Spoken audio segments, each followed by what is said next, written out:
Okay, let me wipe my lens here. That's a nice cool shot of this guy. All right, got a 1987 to 1994 too.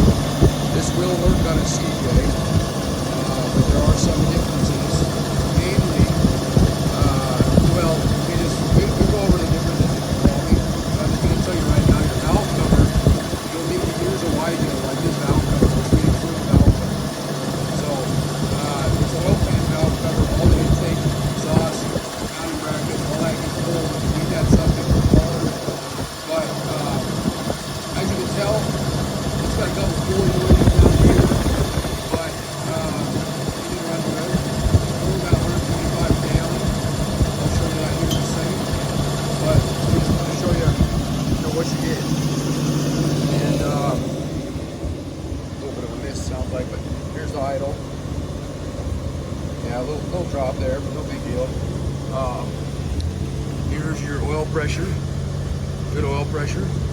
And then, of course, here's your mileage, 125, just almost 126. So, questions, comments, let us know. This rest of this Jeep is available. The tub is sold on it, but the rest of it is available.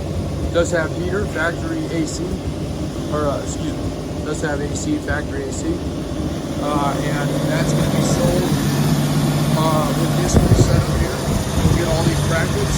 You'll get, if you need a V-belt, obviously, for this one. You'll get the AC pump, brackets, alternator, either coil. You get all this whole conglomerate. You get the condenser, you get the under dash, and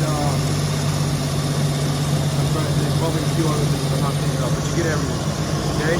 This also has a power steering conversion on it, so you're going to get, that's a separate kit, but you get the pump, you get the aluminum brackets that are sandwiched between down here. You get the metal brackets that can both close. You get the hoses, you get the gearbox, you get the release snap, okay? You get the whole nine, all the hardware, and that's the power steering kit, okay? Questions, comments, concerns? Again, give us a holler. This video is showing you the engine condition running, showing you the AC conversion, showing you the power steering conversion, and then overall Jeep, what's left of it anyway. YJ frame, nice clean rust-free frame, that will be available. That one has not sold yet, 6-cylinder. Got some nice tires and wheels on it. Got a nice tailgate, bumper, roll bar, anything else you see they may need. It is an automatic, so it's going to have an automatic transmission. Again, low mileage. We did run and drive this one. About 90 miles home, so, okay? All right, thank you so much.